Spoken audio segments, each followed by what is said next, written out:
जननी जन्मभूमिश्च स्वर्गादपि गरीयसी।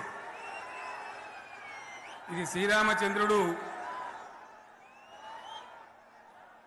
లంక మీద యుద్ధం చేసి రావణ సంహారం చేసి అయోధ్యకు తిరిగి రావాలి అనేటువంటి ఆలోచనలో ఉన్నప్పుడు రాముల వారి సోదరుడు లక్ష్మణుడు సహా ఆయన వెంట ఉన్న చాలా మంది పెద్దలు లంక చాలా సువర్ణమయంగా ఉంది, అద్భుతంగా ఉంది, మనం ఇంకా అయోధ్యకు ఎందుకు ఇక్కడి నుంచే పరిపాలన చేద్దామని అంటారు.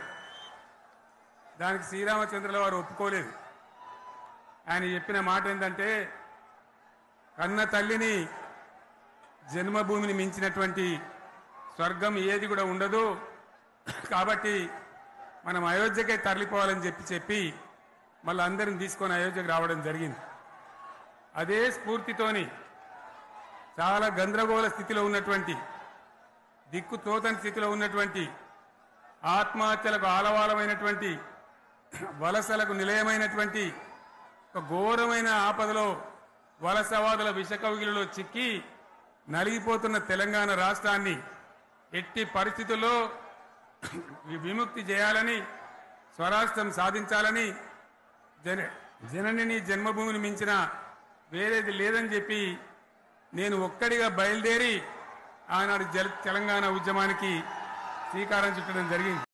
వరుసబట్టి గోల్మాల్ దింపుట్ల కాంగ్రెస్ను మించినోళ్ళు లేడు, అబద్ధాలు చెప్పుట్ల కాంగ్రెస్ను మించినోళ్ళు లేడు.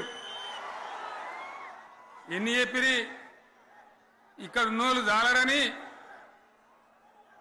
ఉన్న గాంధీలు లేని గాంధీలు డూప్లికేట్ గాంధీలు అంతా ఢిల్లీకి కూడా దిగిరి, చప్పట్లు కొట్టి డాన్సులు చేసి స్టేజీల మీద. ఒకటి చెప్పిండ్రా,